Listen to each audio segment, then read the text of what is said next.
ఏం సైకోరెడ్డి, రాను రాను నీ సైకో చేష్టలు ఎక్కువైపోతున్నాయి. ఏం చేసినా? నేనేం చేసినా? నువ్వు చేసే ఒకట రెండా అన్ని పిచ్చి చేష్టలే. ప్రతిపక్ష హోదా ఇవ్వకుండా అడ్డుకుంటా ఉన్నది మీరు. మా వాళ్ళందరినీ బొక్కలో వేసి కుల్లబడుస్తా ఉన్నది మీరు. పైపెచ్చు నన్ను అంటావా? హే సవాల్ రెడ్డి, ప్రజలు నీకు ప్రతిపక్ష హోదా కూడా ఇవ్వకుండా 11 సీట్లు ఇచ్చారు. దానికి మా మీద ఏడిస్తే ఏం లాభం? ఇక మీ బూతగాళ్ళు అడ్డమైన పనులు చేస్తూ నోటికొచ్చినట్లు వాగారు. అందుకే ఊసలు లెక్క పెడుతున్నారు. ఇదంతా చేస్తా ఉంది అసలు నువ్వే కదా. ఆ రెడ్ బుక్ అని మా వాళ్ళందరి పేర్లు రాసుకుని బుక్ చేస్తా ఉన్నావు. దోపిడీలు, దౌర్జన్యాలు, కబ్జాలు, అన్యాయాలు చేసిన ప్రతి వాడి పేరు రెడ్ బుక్ లో ఉంటుంది. వీళ్ళు సమాజానికి అత్యంత ప్రమాదకరమైన మనుషులు. మాకు బుక్కులుంటాయి, మేము రాస్తాం. మాకు టైం వచ్చినప్పుడు మేము చెప్తాం. మీ పాపాలు పండాయి సవాల్ రెడ్డి. మీకు లోపలికెళ్లే టైం దగ్గరకు వచ్చింది. తాత్కాలికంగా లోపలికి పోవచ్చేమో, ఎల్లకాలం లోపలే ఉండము. ఎల్లకాలం అధికారం మీదే ఉండదు. గుర్తు పెట్టుకో లోకేష్ బాబు. మాకు ప్రజలకు అన్నీ తెలుసు. మీరెలాంటి వారు, ఏ రకంగా రాష్ట్రాన్ని నాశనం చేశారో, ఇప్పుడు కూడా ప్రజల తరపున మాట్లాడకుండా ఎలాంటి నీచమైన రాజకీయాలు చేస్తున్నారో అన్నీ గమనిస్తూనే ఉన్నారు సవాల్ రెడ్డి. మీరే జన్మలో అధికారంలోకి రాలేరు. అధికారంలోకి ఎలా రావాలో మాకు బాగా తెలుసు. మీరు చేసే పనులు కూడా జనం చూస్తానే ఉన్నారు. హామీలు అన్నారు, సూపర్ 6 అన్నారు. వాటి సంగతి చూడండి ముందు అని అడుగుతా ఉన్నా. రాష్ట్రాన్ని దొంగల ముఠ దోచుకుని వెళ్ళిపోయిన తర్వాత ఖజానాలు ఏముంటుంది? బూడిద. ఇంకా మాట్లాడుతున్నావు సిగ్గు లేకుండా.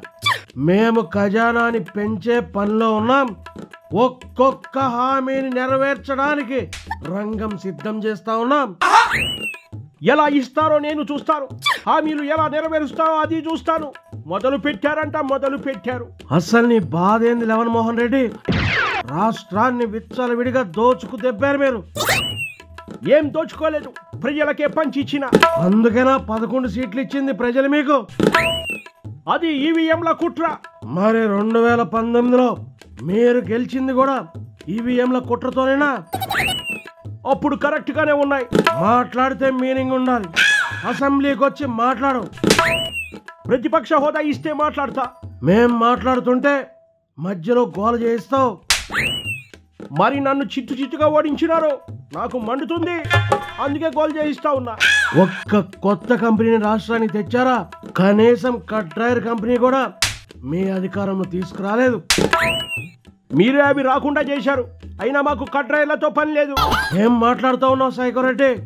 రాజధాని నిర్మాణానికి ఒక్క ఇటుకు కూడా పేర్చలేదు నువ్వు. నాకు రాజధానితో పని లేదు. అవన్నీ టైం వేస్ట్ పనులు. ఆంధ్ర రాష్ట్ర ప్రజలకు రాజధాని లేకుండా చేసిన ఏకైక వ్యక్తివి, చరిత్రహీనుడివి నువ్వే జగ్లాక్.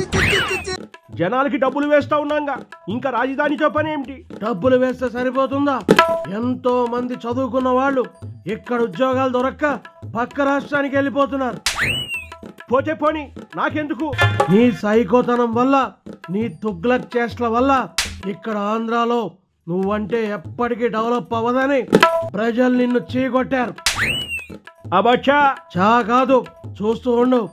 అమరావతి అనే గొప్ప రాజధానితో చరిత్ర సృష్టించబోతా ఉంది మా పార్టీ. అంత సీన్ లేదు. ఈసారి మేము అధికారంలోకి వస్తాం. ఏంటి వచ్చేది? మీ పరిపాలనలో 5 ఏళ్ళు రాష్ట్రం వెనక్కి పోయింది. బుద్ధున్నవాడెవడు మీకు ఓటేయడు. ఈ లోపుని దోపిడీ దొంగలు మొత్తం జైల్లో ఉంటారు. ఆంధ్ర రాష్ట్రాన్ని కాపాడే బాధ్యత మేం తీసుకున్నాం. పోవాయా పెద్ద చెప్తా ఉన్నావు? పోపో. ఏంది పోయేది? చెప్పడం కాదు, రెడ్ బుక్ లో ఉన్న పేజీలన్నీ చించేసి సైకోరెడ్డి నిన్ను ఈ రాష్ట్రం కాదు ఈ దేశం నుండే తరిమి కొడతాం. అంత సీన్ లేదు. అయితే బయటికి రాకుండా శాశ్వతంగా పొక్కలోకి నెట్టేస్తాం. కాబడతారు సైకోరెడ్డి. ఎలా ఉంది దెబ్బ? అదుర్సు కదూ చిన్నాయనా?